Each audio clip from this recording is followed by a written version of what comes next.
you missed a message that will cause you to miss the bride of Christ, unless somewhere between here and the coming of Christ or your death that you hear what was said here in this service last night. Now that's how important it is. I say that's how important it is.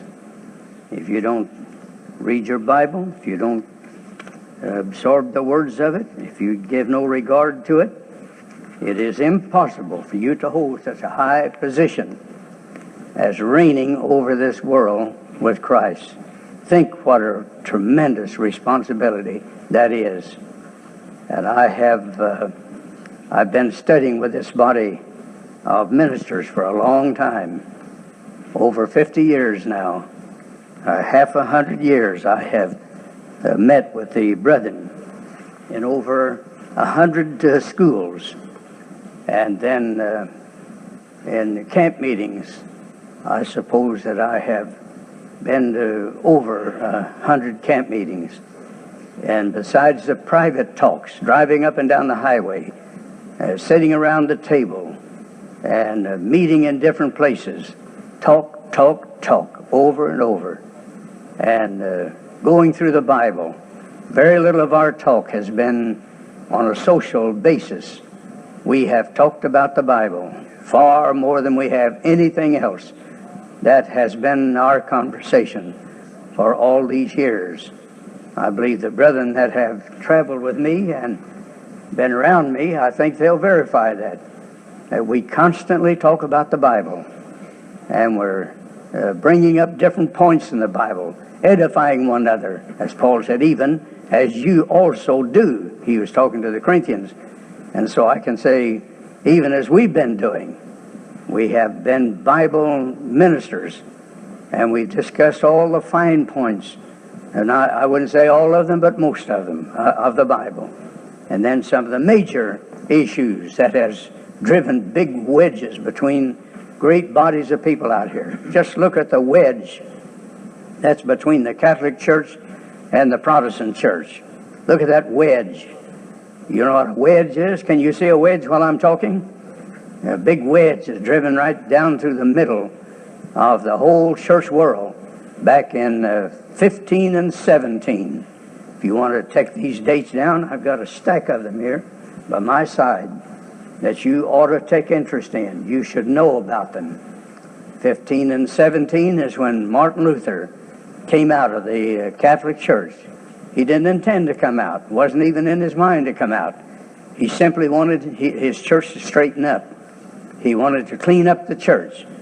And he just didn't know how bad it was until he went to Rome and stayed a length of time. And they're moving in and out among the priests and the staff of the Pope. He watched the lives of the people, and he watched how they did things. And he just saw how terrible it was. That church had been standing there for 1,260 years. The Catholic Church had held sway over this entire earth here, that is among the civilized nations.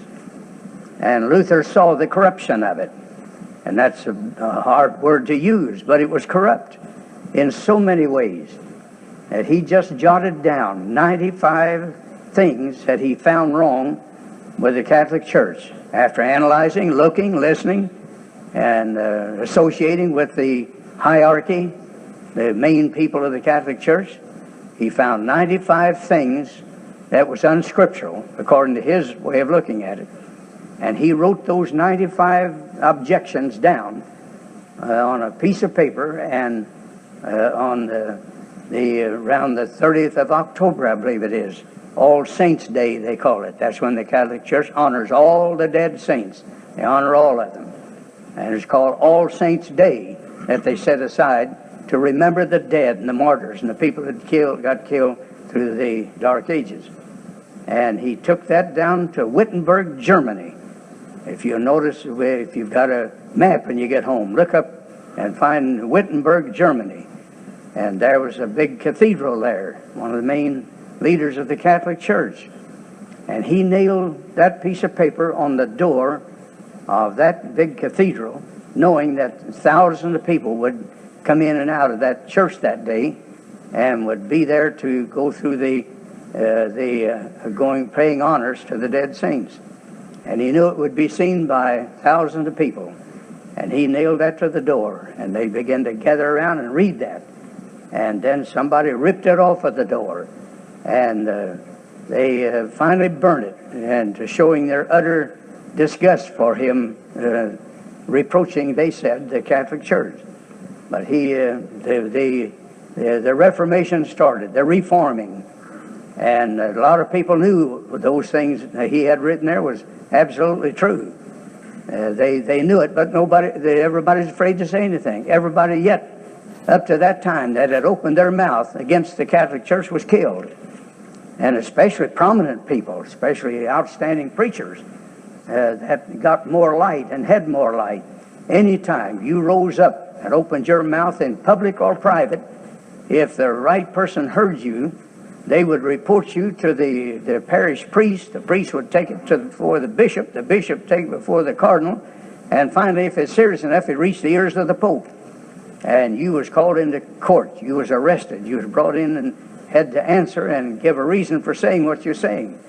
So all these great outstanding men, the great stars of the Reformation, like you'll go out at night and you see some big stars up there, but you see a lot of little dim stars around.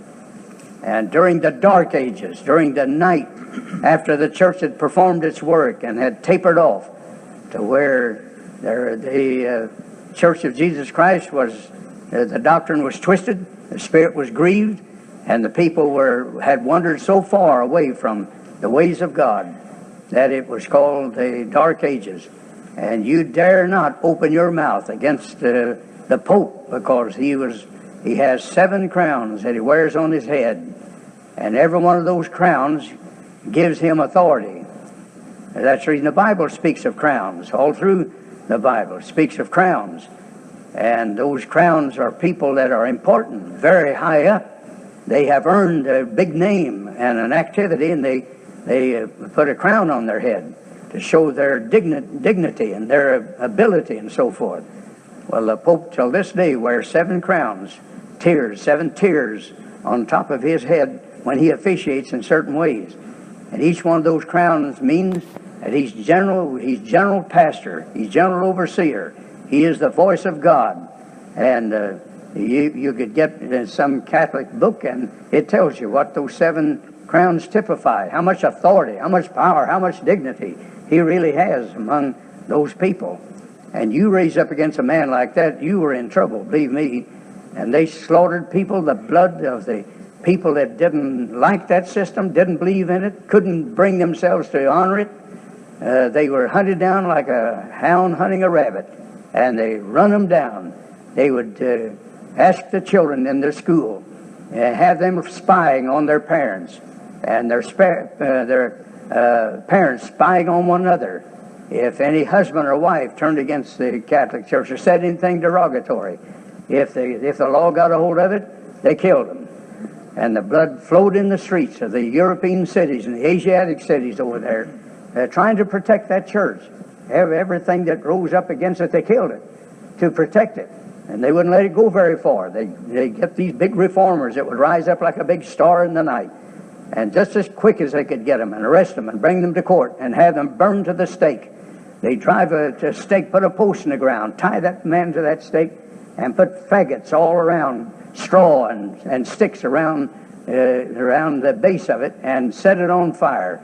And the people would gather around and holler and carry on while they watched that man burn there to the stake. And that's just some of the things that they use to kill, to scare people. When you know that somebody's dying for saying something against the church, and you see them being burned to the stake or beat to death or cut into pieces or put on a rack and their body pulled, all their joints out of joint, you'll be careful what you say, because if you say the same thing they said, you'll die like they died. And just suppose right here in this assembly, we'd have such a tight law here that if one of you heard anybody say anything against this church or against this ministry, you would be burned to the stake out there. We'd drive a stake in the ground, tie you to it, and light the faggots and stand there and watch you scream and yell and holler while your body turned to ashes.